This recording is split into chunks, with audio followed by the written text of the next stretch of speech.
مناسب لقمہ نہیں جانے دیا، کیونکہ سرکار کے خلیفہ ہیں، وہ سیٹ پہ بیٹھے ہیں، کل جواب دینا ہے سرکار کو۔ اگر مان جاتے تو معصیت تھی، نہیں مانا تو رہنمائی کی ثواب کی طرف۔ اب یہاں اس چیز کو بھی دیکھنا ہے قبل اس کے کہ میں مطلب بتاؤں کہ پھر خطا کا مطلب کیا ہے۔ ہمارے کئی لوگ، باقی میں جس نے بھی درد دل سے اصلاح کی خاطر وہ سمجھتے رہیں کہ اصلاح ہے، کہا تو ان سب کو ہم خراج تحسین پیش کرتے ہیں،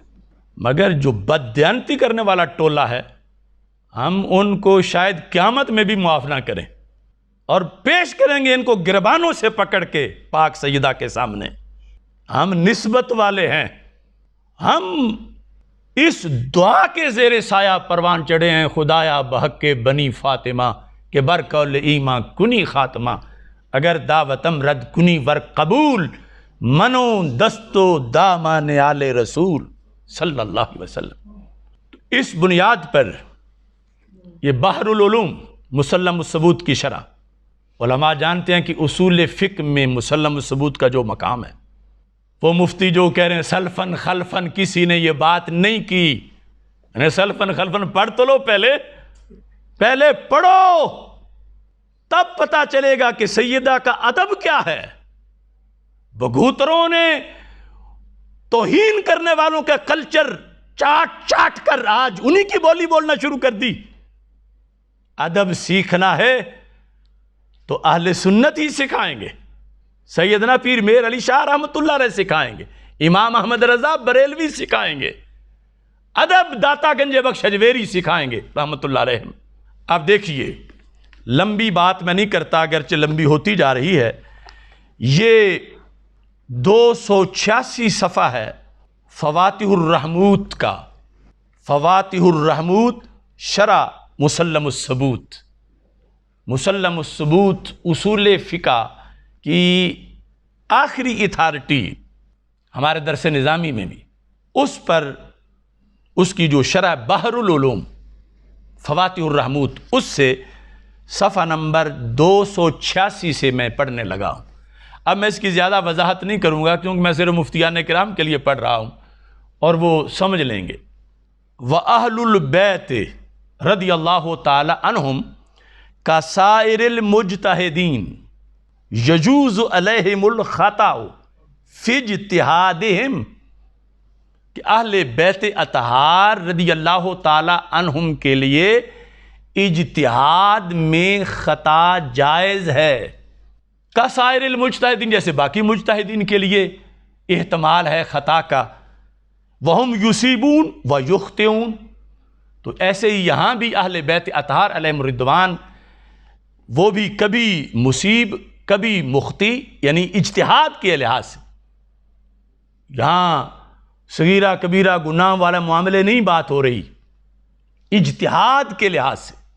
اور یہ باقاعدہ بحث معصومیت کی کرتے ہوئے روافض کا رد کر کے انہوں نے بات آگے شروع کی کہ روافض یہ کہتے ہیں کہ آل پاک کا کہنا بھی نبیوں کا کہنا ہے چونکہ ان کی طرح معصوم ہے، تو انہوں نے کہا نہیں، آل پاک معصوم نہیں محفوظ ہیں، تو انبیاء علیہ السلام کے فتوے کی حیثیت اور ہے، اہل بیت اطہار علیہم الرضوان کے فتوے کی حیثیت اور ہے۔ یہ اصول ہے اہل سنت کا۔ اب وَقَضَا يَجُوزُ عَلَيْهِمُ الزَّلَّةُ زَلَّةُ الْقَارِئِ عَلَيْهِمْ اہل بیت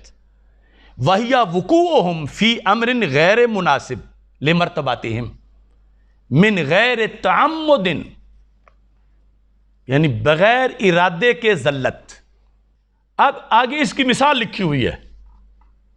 سلفن خلفن والے ذرا کان صاف کریں۔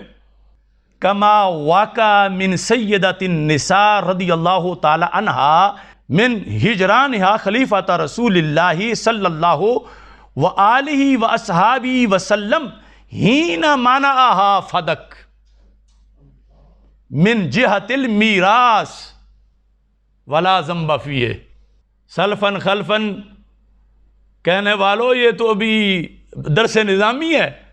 درس نظامی میں اصول فقہ کے اندر اس ایتھنٹک اتھارٹی کے اندر یہ لکھا ہے کہ اہل بیت اطہار علیہم الرضوان کے لیے اجتہادی خطا جائز ہے، اور اس کے جواز کے لحاظ سے آگے مثال کیا لکھی ہے۔ مثال جو ہے میں اس کا ترجمہ نہیں کرتا، لیکن عبارت میں پھر پڑھ کے سنا دیتا ہوں۔ کما واقع من سیدۃ النساء رضی اللہ تعالی عنہا من ہجرانہا خلیفۃ رسول اللہ صلی اللہ علیہ وآلہ آلہ وصحبہ وسلم ہین منعہا فدک من جہت المیراث۔ تو یہ مثال دے کر خطا اجتہادی کی، آگے کا ولا ذنب فیہ، خطا تو ہے مگر ذنب نہیں ہے،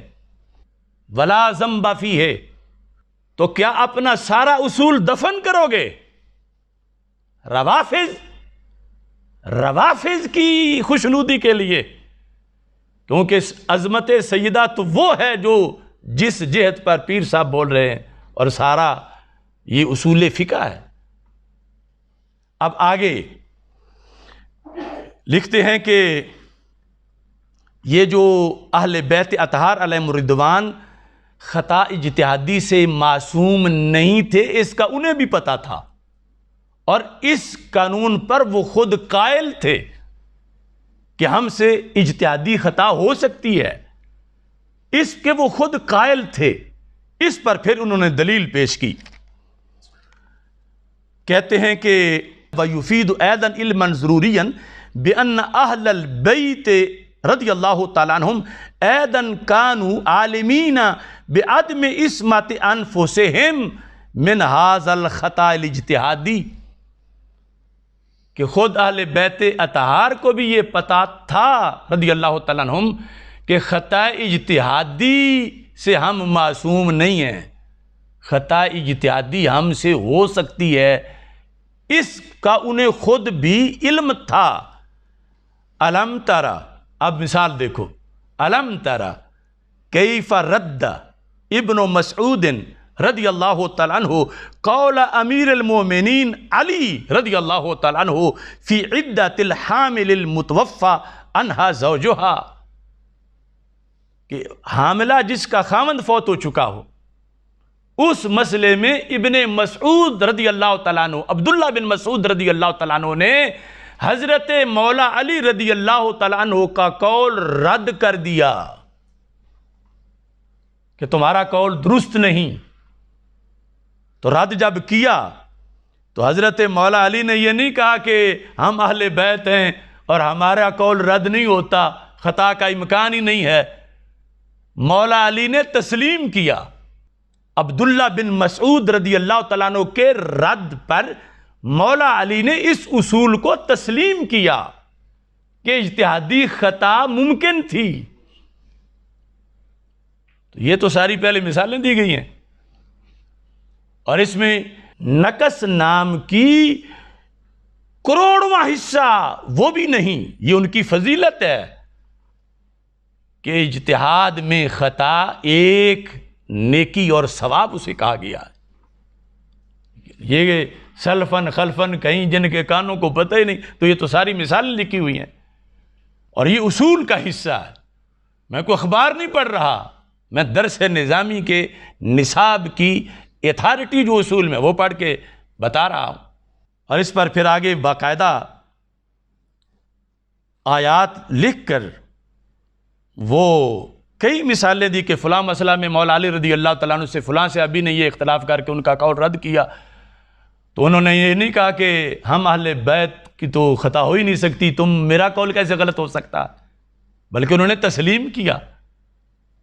اس حقیقت کو کہ اجتہادی خطا کا امکان ہے اور وہ عیب نہیں، چونکہ غیر نبی ہیں اور ان کے لیے اجتہادی خطا عیب نہیں بلکہ باعث اجر و ثواب ہے۔ اس بنیاد پر وَلَمْ يُنْكِرْ امیر المومنین علی علیہم، یہ جس نے بھی ان کے مقابلے میں ان کا رد کیا، تو مولا علی نے کسی پر انکار نہیں کیا کہ تم کون ہوتے ہو، ہم تو آل ہیں، آیت تطہیر ہمارے حق میں ہے اور تم ہمارا قول رد کر رہے ہو؟ نہیں، جس نے دلیل کی روشنی میں رد کیا، دلیل واضح تھی تو مولا علی نے تسلیم کیا اسے۔ اب فقد بان اللہ کا، او سننے والے تمہارے لیے ظاہر ہوا کیا؟ ان الاجماع القطعی الداخل فیہ اہل البیت، وہ اجماع امت کا جو قطعی ہے جس میں خود آل بھی شامل ہے، وہ اجماع کیا ہے؟ حاکمن، وہ اجماع حکم کر رہا ہے بِأَنَّ لَا عِصْمَةَ فِي أَهْلِ الْبَيْتِ بِمَعنَى عَدْمِ جَوَازِ الْخَطَاءِ الِاجْتِهَادِي مِنْهُمْ۔ یہ اجماعی عقیدہ ہے جس کو آج توہین کہہ رہے ہیں۔ اہل سنت کا وہ اجماعی عقیدہ جس اجماع میں اہل پاک خود پارلیمنٹ میں بیٹھی ہوئی ہے، اہل پاک کے مولا علی رضی اللہ تعالیٰ عنہ جس اجماع کا حصہ ہیں، وہ اجماع ہے کہ اہل بیت اطہار علیہم رضوان سے خطائے اجتہادی ممکن ہے، یہ اجماع ہے، لیکن ہے اہل حق کا، بھنگ والوں کا نہیں۔ اہل حق کا اجماع، تو اجماعی عقیدے کے خلاف توہین کے لفظ بولنے والے وہ ہوش کریں، شان سیدہ پاک کا خیال کریں، اور وہ جو امت 14 صدیوں سے جس پر قائم ہے اس کی طرف دیکھیں۔ اب یہاں پر یہ لکھ کے کہتے ہیں فاحفظ ہو، یہ بات یاد کر لو، پتا تھا کہ بھول جانی ہے، لیکن ان کتابوں تک پہنچے گا کون؟ وہ کتوں اور ککڑوں کی لڑائیوں میں مصروف رہنے والے، میں نیک پاک پیروں شہزادوں، نیک پاک آل سادات، ان کے قدموں کی خاک کا بھی غلام ہوں، لیکن روافضی چرنوں میں چرنے والے اور پھر اہل سنت کے نظریات پر مست ہاتھیوں کی طرح چل کے روندنے والے، ان سے کہہ رہا ہوں تجھے کیا خبر کہ کیا ہے راہ و رسم شاہ بازی، وہ فریب خوردہ شاہی جو پلا ہو کرگسوں میں، اسے کیا خبر کہ کیا ہے راہ و رسم شاہ بازی۔ دھویں اور بھنگ کے اندر جا کر جنہوں نے صحبتیں حاصل کی ہوں، تجھے کیا خبر کہ کیا ہے راہ و رسم شاہ بازی، تمہیں کیا خبر کہ کیا ہے راہ و رسم شاہ بازی، کہ ان فضاؤں میں اڑنا یہ پیر مہر علی شاہ کا کام ہے،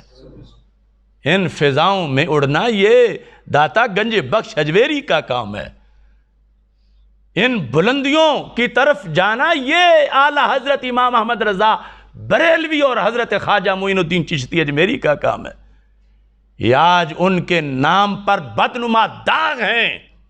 جو وہ ادھر انڈیا سے ایک بولتا ہے خواجہ صاحب کا نام لے کر، یہ ایک جانور قسم کے لوگ دین پر داغ ہیں، دھبا ہیں، سرور چشتی جیسے گماشتے، لفظ چشتی پر آنچ ہیں یہ لوگ۔ چشتی ہونا تقدس ہے، پارسائی ہے، سنیت ہے، اہل بیت اطہار اور صحابہ کرام علیہم رضوان کی عزت پر پہرا دینے کا نام چشتی ہونا ہے، اور رفض کی بغلوں میں بیٹھنا اور ان کی بولیاں بولنا یہ ہرگز داغ ہیں لفظ چشتی کے لیے۔ ان کو چشتی کہنے پر افسوس ہے کہ کیوں یہ کہلواتے ہیں۔ تو اس سلسلہ میں یہ بحر العلوم، یہ حوالہ ابھی میں نے تفصیل نہیں کی، اجمالاً ذکر کر دیا، سلفن خلفن والے ذرا کان کھولیں اور دیکھیں۔ اب اس کے اندر چونکہ بحث ہے علماء کی اور بحث ہے دین اسلام کے تحفظ کی، مخالف اگر یہ دلیل نہ بنا کے لاتا تو ہم کبھی بھی اس ٹریک کی طرف آتے ہی نہ، لیکن جب دشمن حملہ کر رہا ہے توپ لے کر آگے سے ہم کہیں گے نہیں ہمارے جسم جو ہیں ان کو تو سوراخ ہو جائے گا توپ سے، ہم